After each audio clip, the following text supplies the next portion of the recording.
नमस्कार। ब्रेकिंग बिहार में आप सभी दर्शकों का फिर से स्वागत करते हैं।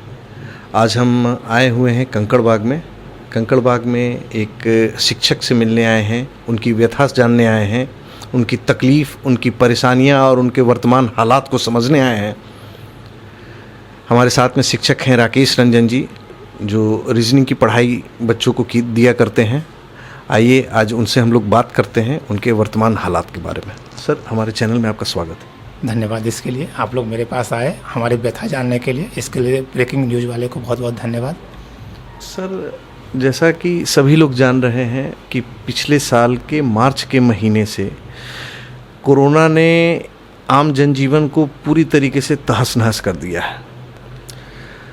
सभी वर्ग के लोग, सभी क्षेत्र के लोग, सभी राज्य के लोग, सभी देश के लोग इससे काफ़ी परेशान हैं और पहली लहर में काफ़ी नुकसान हुआ। उसके कुछ दिनों के बाद में फिर जब जनजीवन सामान्य होना चालू हुआ, लेकिन दूसरी लहर ने फिर हम सभी लोगों को परेशान किया। अब दूसरी लहर भी जो है अपने पतन की तरफ चल रहा है। सारी चीज़ें धीरे धीरे खुल रहे हैं, चाहे वो जिम हो, रेस्टोरेंट हो। आज सरकार ने घोषणा किया हुआ है कि आज से जो है 10वीं क्लास से ऊपर के बच्चों का स्कूल और कॉलेज भी खुल गया, लेकिन आप लोगों का कोचिंग अभी तक नहीं खुला। सर, क्या हालात हैं अभी आपके? सर, इसके बारे में मैं ज़्यादा कुछ नहीं बोलना पसंद करूँगा। जो हम लोग की प्राइवेट शिक्षक की जो स्थिति चल रही है वह बद से बदतर चल रही है। सबसे पहले मैं माननीय मुख्यमंत्री नीतीश कुमार से एक आग्रह करना चाहूँगा कि जिस प्रोटोकॉल के तहत आपने रेस्टोरेंट खोला, पूरा मार्केट खोला, जिम खोला, पार्क खोला, यहाँ तक कि आपने मॉल भी खोला, तो हम लोग जैसे शिक्षक जो बच्चे को शिक्षा देते हैं, तो हम लोग के पास प्रोटोकॉल पालन करने के लिए पूरी प्रावधान है। हम प्रोटोकॉल पालन कर सकते हैं।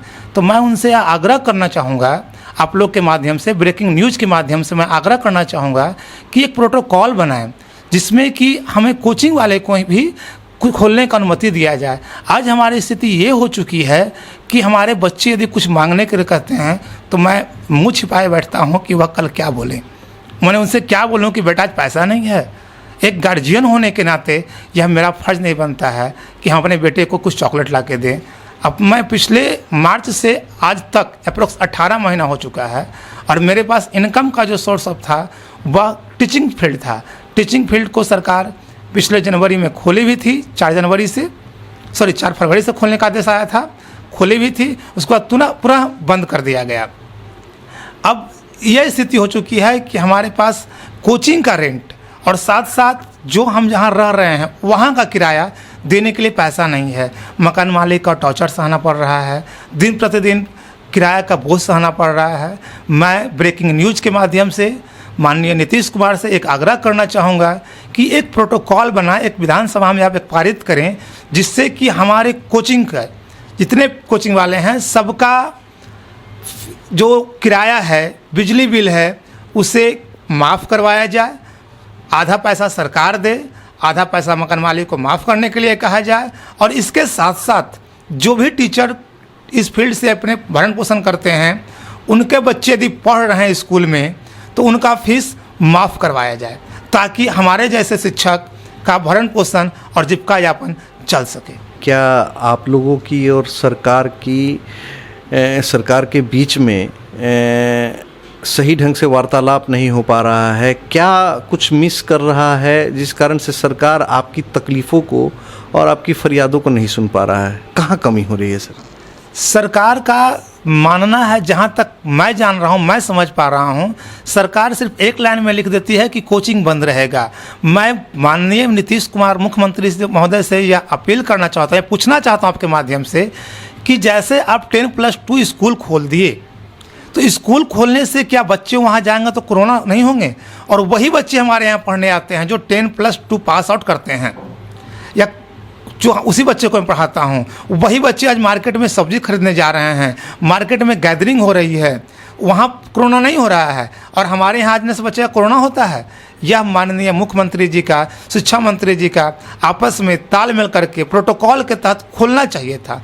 मेरा जहाँ तक सोच है, जहाँ तक हम समझ पा रहे हैं, इस बिंदु पे एक बार पुनः विचार करने की ज़रूरत है और इसे आदेश पारित करके खोल देना चाहिए।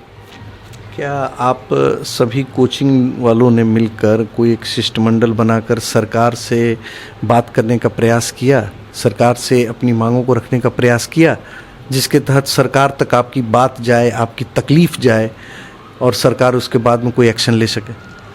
एक हमारा कैब है, कैब के माध्यम से हम लोग सरकार तक प्रस्ताव मांगा गया था, सरकार तक भेजा गया था कि आप कोचिंग भी खोलना चाहिए। जैसे प्रोटोकॉल के तहत आप जिम खोल रहे थे, रेस्टोरेंट खोल रहे थे, मॉल खोल रहे थे, तो कोचिंग भी खोलने का आदेश दिया जाए। लेकिन सरकार यहाँ ये इस बात पे कुछ अपनी आदेश नहीं जारी की, सीधे एक लाइन में 10+2 स्कूल खोल दी और एक मोटे अक्षर में एक हेडलाइन बनाकर कर दी कि कोचिंग बंद रहेगा। अब ये सरकार की क्या मंशा है, ये तो सरकार ही जाने। हमारे साथ में शिक्षक महोदय की बच्ची भी साथ में है, आइए हम उस बच्ची से भी कुछ बात करते हैं। बेटा, किस क्लास में पढ़ते हो आप? क्या नाम है आपका?